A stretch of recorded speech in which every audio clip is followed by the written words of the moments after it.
Kathleen Kennedy has gone full-blown crazy. You knew she was, but now the Lucasfilm leader no more. Well, shown the door and losing her mind. She's saying now she will decide whether or not Disney, who's no longer affiliated with her, gets to make more Indiana Jones movies? What? How could she? She can't. But that's not stopping her from making the claim. Anyway, it's Queen Kathy.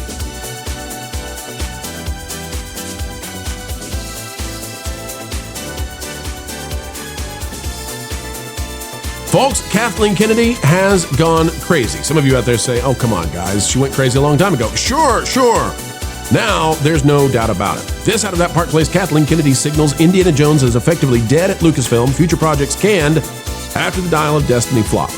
Now, I'm going to tell you how Kathy has gone crazy. And it's not just because she walloped Indiana Jones and it's gone. But I do want to take a slight, small victory lap for a moment. We'll come back to the article, but I just want to, I got to do this, folks. I got to toot the horn for a minute. Uncle Walt's little known fact says in 2022, Lucasfilm was reported to be developing an animated Indiana Jones television series for Disney Plus. Blah, blah, blah, blah. It actually looks like it would have been really good, and I'm sad they didn't come out with it. Could have been great. But then also, the project was shelved a year later, so that's 2023, including a live-action spin-off focused on Abner Ravenwood.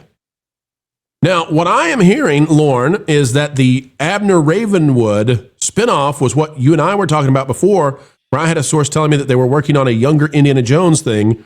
Apparently, that would have focused on Abner Ravenwood, but would have featured a young Indiana Jones as a secondary character in it. So, little tooting of the horn right now. Lauren, before we talk about Crazy Kathy, your thoughts on these two series not happening, the animated, which we've seen, I guess we can scroll down and get that. This looks really good. I'm actually saddened, and it has short round. I'm saddened that we didn't get this. That's so cool. Yeah, and this looks like the character key art that was probably used for. I don't know if this is the Lucasfilm key art, because there was an animated trailer that was released by an independent artist on YouTube a couple of years ago, and this looks like that key art, and it was a fantastic style. I think it would have been a lot of fun. I think for the live action series that you're talking about, it's probably better that it was canned, because I think that it would likely cause some continuity issues with the young Indiana Jones, and I'm not sure that they could get that right. However, I might be in favor of it if they had hired Tom Selleck to play Abner Ravenwood. That could be fun. Absolutely. All right, well, let's get to Crazy Kathy. Folks, we're going to that Park Place. I'll read into this. Follow along, and I'll show you why this woman is nuts. It says, that single sentence, well, I'll go back one more here so you can see the sentence. It says, I don't think Indy will ever be done, Kennedy said, but I don't think anybody is interested right now in exploring it. Okay. That single sentence represents a stark admission. In Hollywood terms, a franchise with nobody interested internally is a franchise with no development slate, no momentum, and no priority. While Kennedy added the familiar corporate reassurance that Indiana Jones is timeless and will never be done, she offered no indication of any active projects, pitches, or plans. Deadline followed up by asking whether that meant another film featuring the whip and the fedora was still on the table. Kennedy's response again leaned heavily on legacy control rather than future vision, and this is where she's crazy. Folks, read this with me and let me explain. Kathleen Kennedy says, quote, you never know, but we are all still here. Steven Spielberg, Frank Marshall, her husband, and I, and Harrison Ford and George Lucas. So we get to say whether there's going to be any more or not. It's insane. Now, hey, Marvin knows what I'm doing with this. Marvin, I thought Disney owned Indiana Jones. I mean, I really did. I thought Disney owned it. Kathy says that unless she and Frank say it's okay to make another Indiana Jones movie, that Disney, which owns Indiana Jones, even though she's been let go, she and Frank can stop future Indiana Jones movies. This is insane to me, Marvin. There is no way this woman lives in any kind of reality. The audacity of her to believe. This would be like her saying, well, you know, there's still Frank and I, and there's George Lucas, and there's Mark Hamill. So if they want to make more Star Wars movies, I guess they could. But unless we say that it's okay, there's not going to be any more. It's the same insanity level. It's insane. It is a wild statement to make. It is,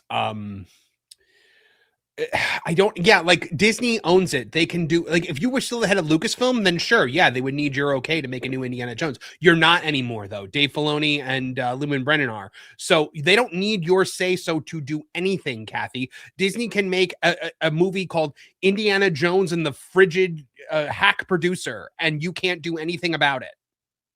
Let me go back to Lauren real quick, too. Ron, I'll get to you, but I know Lauren loves Indiana Jones and is probably one of the smartest people I know when it comes to the franchise. Lauren, the idea that they based, canceling essentially the franchise, putting it on ice, on the reception of the Dial of Destiny, says to me they don't understand whatsoever. They don't get at all that they failed because they can't accept that they failed. They just believe that the franchise itself needs to be shelved. They never take responsibility for what they've done, and what they've done is delivered something out of this franchise that fans didn't want.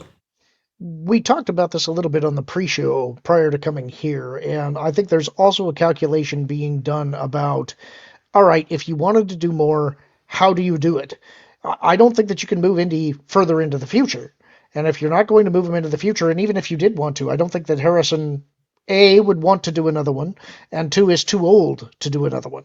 So that means you got to go back to the past. And then they have to decide, all right, are we rebooting? Are we recasting? Or are we doing not live action or something else? And I think they have made the calculation that none of those are palatable options because they feel like they'll be torn apart for it. So I think that's the calculation they're probably doing. Could you do a short round, some kind of spin-off that way? We talked about that too. I don't think so. I think that Indy is Indy. You could try and do a spin-off show if you wanted to, but it wouldn't be Indy. It would be a different thing. I think there is room for a story that involves Short Round, and that there should be one that allows him and Indy to reunite and kind of gives you the backstory of what happened with him after Temple of Doom. But that's not going to be a movie with Harrison Ford. That's going to be it could be an animated series, though. They really have damaged it. I don't know how you make a movie, but they could make an animated show. A la what they're doing with X-Men 97. They could do something similar with Indiana Jones and Short Round, The Adventures of Indy and Short Round, or whatever. I'm going to share something with you that I shared with Marvin in the pre-show. Give me just a minute. This was something that I came across that was pitched as concept art that was done by somebody that was working on a theoretical Indy 5 that didn't happen. Now, whether that is actually the case or not, I don't know. This was are you sure? Okay, so I'm trying to remember. Do we think this might have been actually the Crystal Skull back before they decided they were going to go with Shia LaBeouf and the Sun angle? No. Okay. No, they said that this was Indy 5, and if you look here, there's indications that there was AI involved with this, which would have been post Crystal Skull. So how legit it is or not, I don't know, but the guy does have a track record of doing work for Lucasfilm, so I don't have a reason to doubt him, let's say. Any idea what the trinket would have meant for what the movie would have been about? Not a clue. I said when you showed me this on the pre-show that I thought that this could be something that we see in the ride that's coming to Animal Kingdom, because Kiwi Kwan is the one that they had hype the ride at D23. So I've been saying for forever that I think adult Short Round is going to factor into this attraction in some way, shape, or form. Boy, that would actually make sense. So good for them if they do that. Ron, your thoughts on Kathleen Kennedy coming out and saying, hey, I got the power. I got the power, Disney. You're not making anything with Indy unless I say so, even if I'm gone. I don't see how she has any power left at all. There's a weird thing that, like, I don't know. My thoughts, my brain, I don't know if it's just strange, but and maybe it's just because I just rewatched the first Captain America film.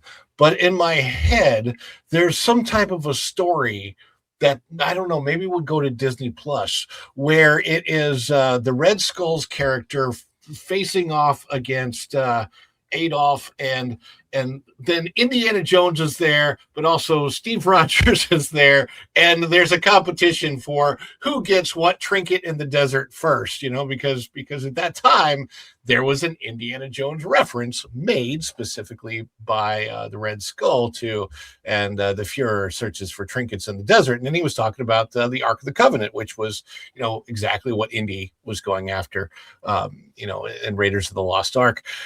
there's a lot of my only point is that there are tons of stories that are out there that could be told using Indiana Jones in one way or another, whether it is a reboot, whether it's just Indiana stories from the past. I don't remember the Young Indy series making a huge impact. Lauren, did it make an impact when they did Young Indy, the television series? Depends on how you look at it. It wasn't really a popular show because it went more educational than action adventure, and so it was kind of seen almost as like a classroom aid.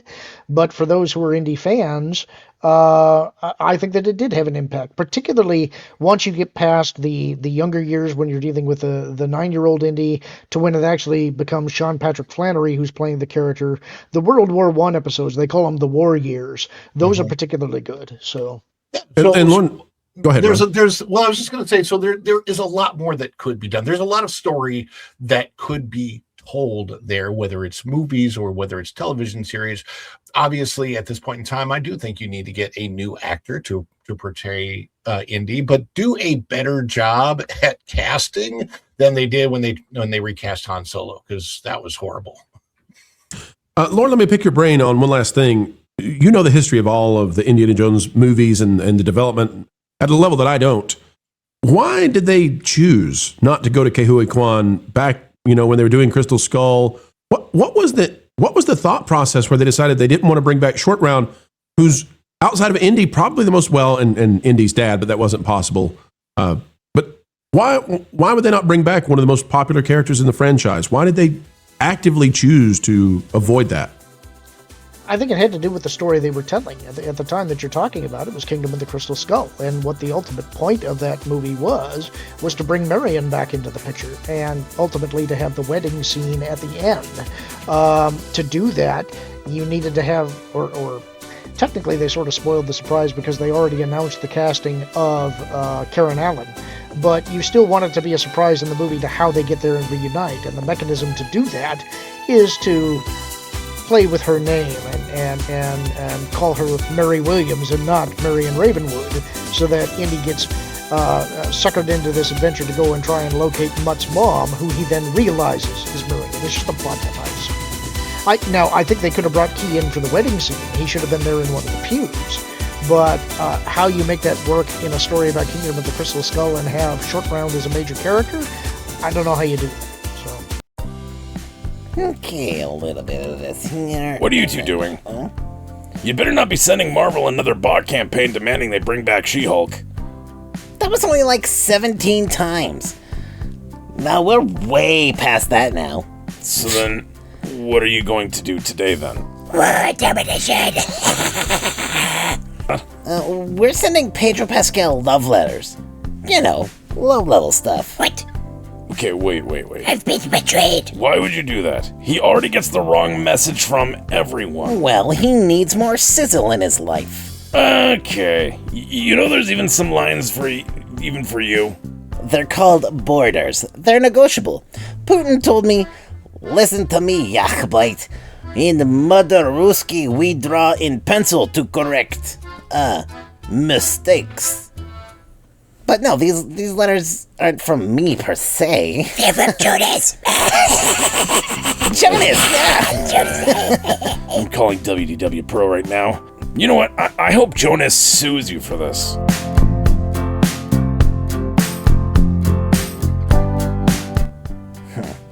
Do you think we should tell Floral about this cease and desist letter he received from some weird soup-obsessed man? Maybe we could tell people to like, share, and subscribe.